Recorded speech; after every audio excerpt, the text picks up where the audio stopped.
agora que começa, né? Derivada quarta, eu me lembrei que tem lá, lá nas vigas, né? É a equação de Euler, né? A equação de Euler é uma equação diferencial parcial, mas aí aplicando as milhões de simplificações que se faz, né? Eu chego a uma equação diferencial ordinária e uma equação diferencial ordinária de quarta ordem. Enfim. Sim, quem trabalha com vigas vai se deparar com uma equação de quarta ordem. Bem simples, gente. Isso aqui é uma equação diferencial. Se vocês forem depois fazer uma pós-graduação na área de cálculo estrutural e forem trabalhar com, né, vocês forem para os programas de pós-graduação em alguma federal na área de cálculo estrutural, vocês vão deparar com uma equação diferencial parcial, mas aqui vocês vão ficar com a ordinária mesmo. Daí, nós temos o seguinte, então a equação do carregamento, aí tem a tal força cisalhante, que é a derivada terceira, né? O que aconteceu daqui para cá? Eu integrei. O que aconteceu daqui para cá? Eu integrei. O que acontece daqui para cá? Se integrou. Certo? Então, a derivada segunda, a derivada terceira, essa derivada aqui, ela é a declividade, né? Eu acho que aqui está a explicação dela. Deixa eu sair daqui. Está na figura a explicação, né? De quem é o θ, né? O θ é a declividade naquele ponto, né? Porque você, nesse ponto aqui em questão, você tem uma reta tangente, então você tem essa declividade. Então, ele está medindo essa declividade nesse ponto aqui. Então, sim, né? O que serve isso na minha vida? Então, dá uma justificativa para o que serve na sua vida. Para aqueles que são de circuitos, acham que isso não atinge a vida deles, esperem a aula que vem. Bom, então tá. Então, essa aqui é uma aplicação, né, que se tem por aí, de equações diferenciais de ordem n. Vamos ver alguns exemplos disso. Bom, por exemplo, esse aqui é um problema. Esse problema aqui eu tirei lá.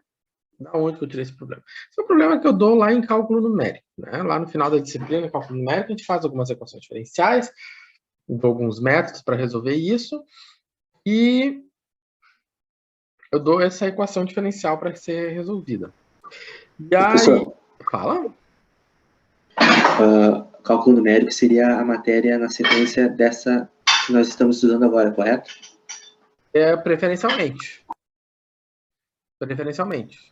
Porque lá você teria que, em tese, ter passado por visto um pouco de tudo, porque a gente lá vê geometria, vê coisas do cálculo numérico, vê coisas de equações, enfim. Né?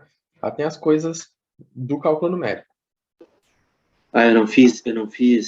Tá falando de geometria e álgebra linear? Isso, exato. É bom fazer antes. Não, essa eu não fiz, então eu vou fazer geometria primeiro para depois ir para essa que você está falando. Exatamente. E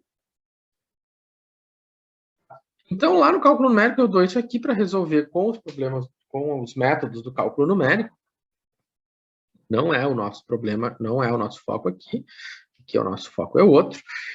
E aqui a gente vai resolver isso por integração, né? Integração direta e analítica. Tá. Esse aqui é um problema de uma viga, né? Ela está carregada, né? Eu pergunto as coisas do desenho. Eu acho bonitinho o desenho, mas... tem as rodinhas aqui. Imagino que aqui deve ter um movimento. Enfim. E aí, então, o que acontece? O que eu posso dizer para vocês dessa equação? Com certeza, o E, o I, o W e o L são constantes. O que quer dizer se eles são constantes? São números. Né? Podem ser esse E e I aqui, inclusive, são números horrorosos. Geralmente são na ordem de 10 na 8. Tá?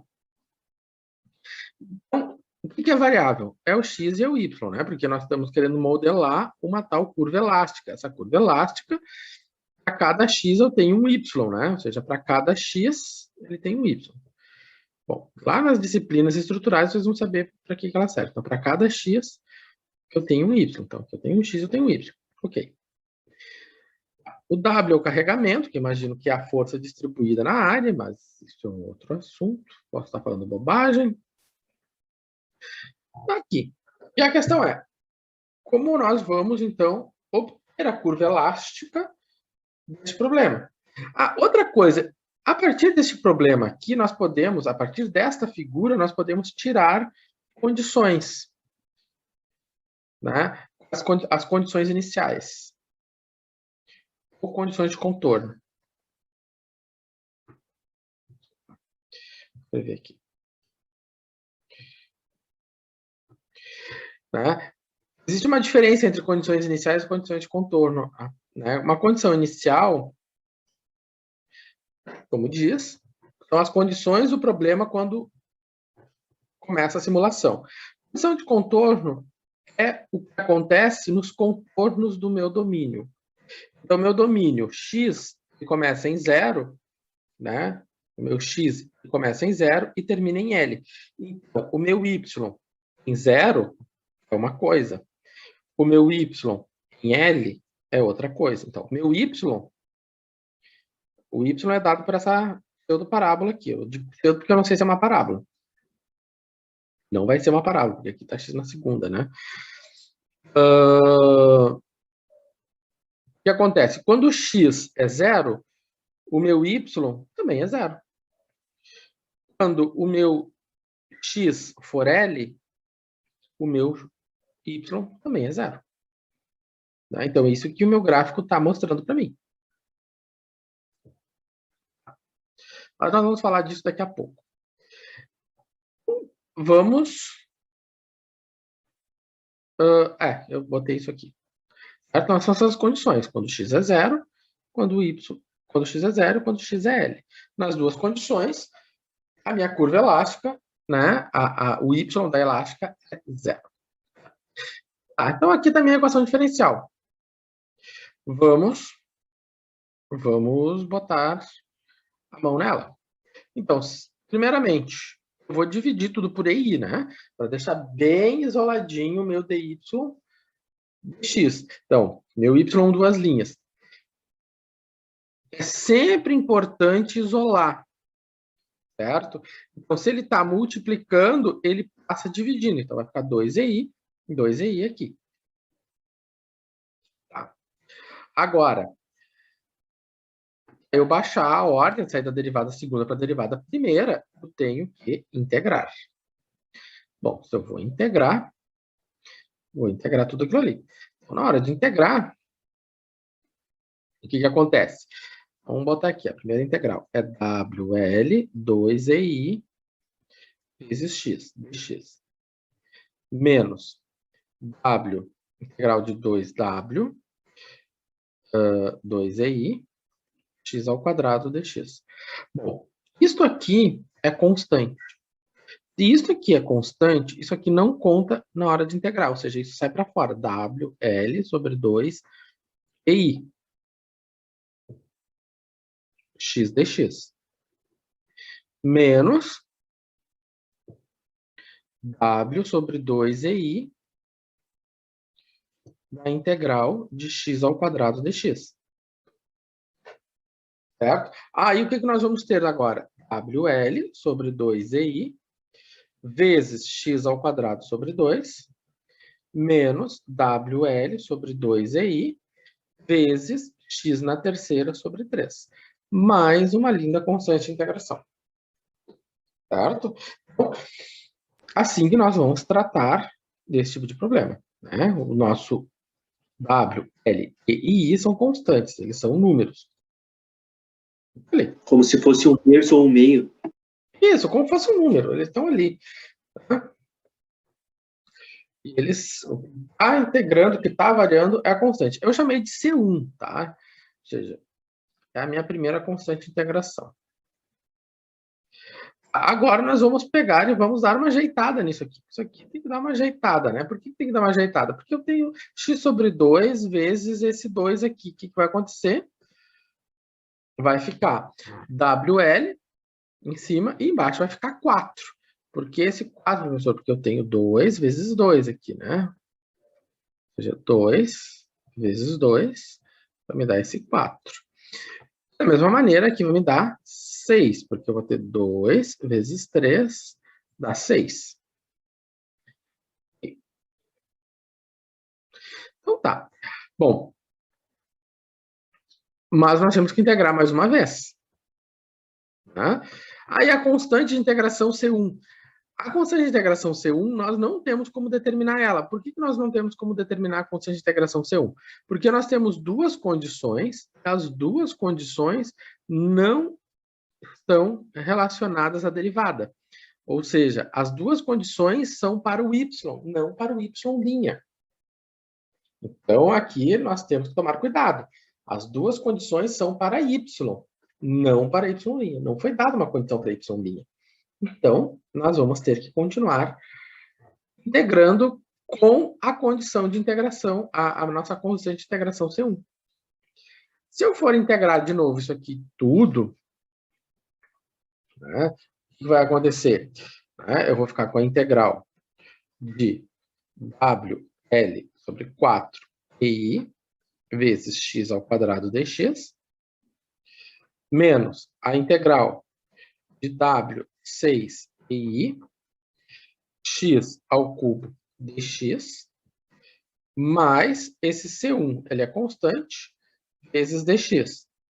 Então, o WL4i sai para fora da integral, sobre o x ao quadrado dx, menos o W6i sai para fora da integral, sobre o x ao cubo dx, mais C1 integral de dx.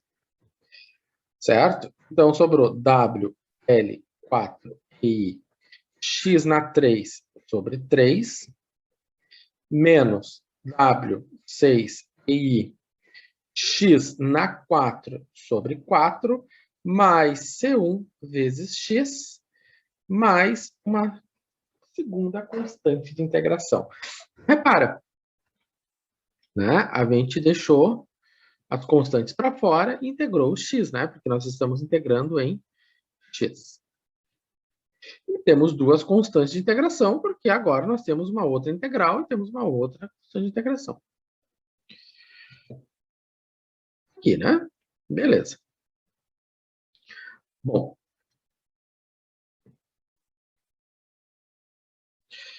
Então tá.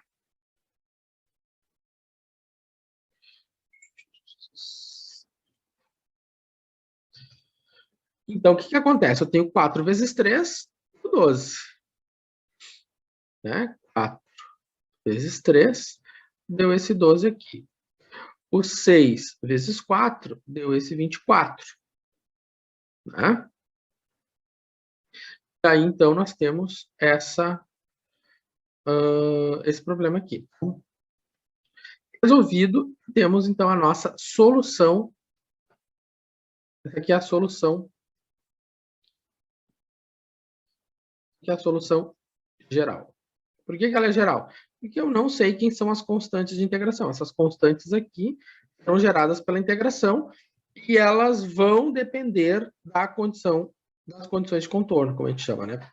São condições de contorno, porque, como a gente viu, ela é uma condição que ocorre quando o x é zero, e outra condição ocorre quando o x é L, né? Na função y igual a y de x. Beleza. Essas coisas aqui vocês vão ver nas aulas lá nas aulas de viga. Fala.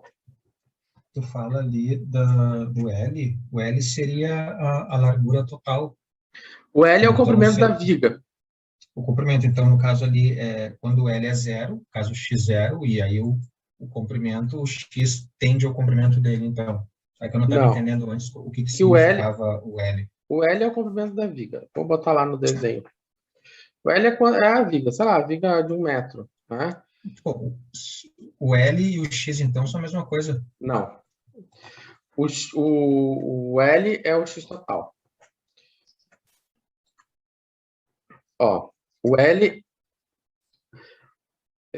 O X é assim, ó. Aqui está o X. O comprimento total é o L. Tá? Esse aqui é o comprimento L. Está aqui o eixo X. Aqui está o ponto L. Aqui está o ponto 0. Então, por exemplo, aqui eu tenho um X. Aqui eu tenho outro X. Mas o X final é L.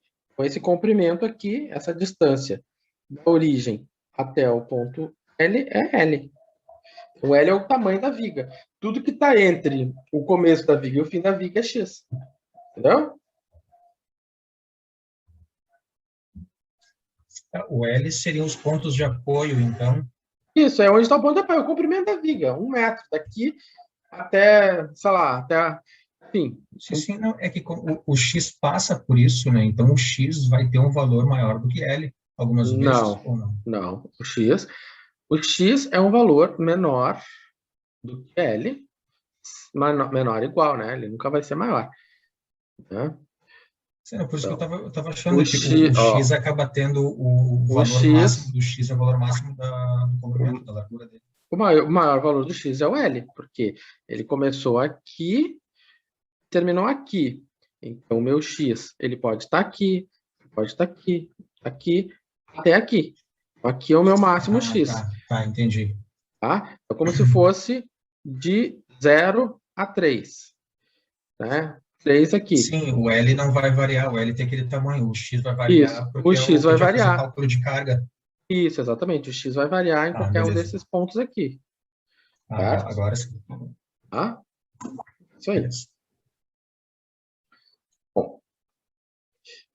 Então tá. Beleza. Outra coisa é a física que está envolvida aqui, porque o EI, essas coisas aqui, pergunta para o professor da... Acho que é o Diego que dá essas disciplinas, né? Mas eu não sei se vocês não vê isso já em mecânica dos sólidos. A antiga teoria das estruturas, né? Tinha uma época que tinha disciplina de teoria das estruturas e aí era 40... Quando eu entrei na FTEC, eu era o carrasco, né? Eu reprovava 1/3 da turma. Aí era terrível, terrível, terrível. Aí veio até a teoria das estruturas. Aí eu virei o santo, porque a teoria das estruturas reprovava 9/10 da turma. Então, o que é 9/10 comparado a 1/3, né? Bom, então... Já anotei a disciplina que eu não vou fazer, então. Mas ela mudou, ela teve uma série de mudanças, a teoria. E teoria virou... Engenharia elétrica. A teoria das estruturas, ela mudou para mecânica dos sólidos. É que essa disciplina antigamente era da produção e da civil, né? Aí saiu a produção, ficou só civil. Eu não sei por onde ela anda agora, mas não é a mesma coisa. Ela mudou. Ela mudou, inclusive o professor nem mais está na FTEC. Tá. Vamos olhar o seguinte. O EI, essa aqui. Né? E vezes I é esse número. Geralmente, esse I, o I, né? O I é uma coordenada geométrica, né? Que é o centroide. Eu não lembro, mas ele vem da física, esse I. Esse I é uma medida, geralmente, em metro na quarta. Não estou lembrado bem disso. Sim, o E geralmente é em gigapascal, né? Ou seja, vai ser alguma coisa em newton por metro quadrado, né? Vai ser newton por metro quadrado. Vai ser o E é newton por metro quadrado. E o I é algo em metro na quarta. Não sei interpretar isso. Metro na quarta. O professor lá dessas disciplinas interpreta. Então, o que acontece? Metro na quarta que divide por metro na segunda vai ficar metro na segunda. Por isso que ficou essa unidade de medida. Beleza. O W, que é o carregamento, ele está dizendo que é 12.000 newtons por metro. E o comprimento da nossa viga é 1,2 metros. Se eu pegar e fizer isso aqui, Professor, mas você podia ter dado isso desde o começo, a gente não precisava ter sofrido tanto com W, L e não sei o que mais. Poderia ter dado isso no começo, mas... né? Vamos carregar, vamos fazer um pouco de conta algébrica, né? Porque depois lá nas disciplinas de vocês, lá nas mecânicas dos fluidos, nos concreto da vida, eles fazem umas contas algébricas assim, gente. Então, não vão pensando que lá vocês só vão ter receitas de como ganhar dinheiro fácil, né? Isso é assistindo o videozinho fake do YouTube. Mas vocês vão ter que fazer umas contas algébricas. Por isso a gente tem que estimular umas contas algébricas aqui também. Então tá. Aí eu ponho esses valores aqui, podia ter botado antes, mas quis botar aqui para estimular as contas algébricas. E aí eu fiz o seguinte, botei todos os seus pontinhos, o 12, 1.2, 12, tarará, tarará, tá? Eu fiz as continhas e cheguei a esse resultado. Professor, mas você ainda continuou com o C1 e C2. Ok, eu continuei com o C1 e C2. Porque eu não apliquei as condições de contorno dele. Então, nós temos que aplicar as condições de contorno. Tá. Então, se eu for aplicar as condições de contorno, a primeira condição que eu apliquei foi essa. A primeira condição que eu apliquei é essa. O y é zero quando o x é zero. Consequentemente, eu descubro que o meu C2 é zero. Né? 0, 0. C1 vezes 0 é 0. Então, C2 se tornou 0. Ok. Bom resultado, quando nós temos uma constante 0, né, parece que fica tudo mais fácil. Agora, se o meu L é 1.2, então nós vamos fazer o seguinte. Onde o L, onde o x é igual a L, ou seja, onde o x é 1.2, né? Eu vou colocar 1.2 e o meu y é 0. Aí eu vou ter que pegar a calculadora e fazer a continha. E aí eu vou descobrir que o meu C é isso aqui. Né? Então aí é a calculadora, gente. Aqui, na hora de fazer a continha, essa parcela aqui vai pesar bem mais, né? Ela pesa bem mais, porque aqui você tem 0,0. E aqui, né? Essa daqui é 10 vezes maior que essa. E 1.2 na quarta não vai ser suficiente para... por isso que ficou negativo. Fazendo a continha, eu descobri que o C é menos 0.0144. Desta forma, o meu C, né, o meu C1 ficou esse. E esta aqui é a nossa solução particular. Então, particularizando para essa condição aqui, eu tenho isso. Eu tenho esse equacionamento. Aí eu lembro que quando eu fiz essa questão, quando eu estava elaborando isso aqui, eu queria fazer o gráfico, né? Eu queria ver, porque eu sei que o gráfico, né, é meio que simula, né, a tal elástica. Eu fiz o gráfico, né? Esse gráfico aqui eu não fiz no GeoGebra. Eu até fiz o gráfico no GeoGebra, mas só que no GeoGebra, por causa da escala, ficou meio difícil visualizar. E aí eu fiz esse gráfico no Silab. Né? Além disso, é porque eu também eu estava testando valores ali daquele E, I, L lá. Primeiro eu tinha pensado em 12, mas eu botei para 1.2. Enfim, eu estava fazendo contas. E aí gerou essa curva que não é uma parábola, porque nós temos x na quarta, né? Ela sutilmente ela não é uma parábola. Por mais que ela pareça, ela não é. Por causa disso aqui. Né? Geometricamente, ela também não vai ser uma parábola, por mais que ela se pareça muito com uma parábola, não é uma parábola.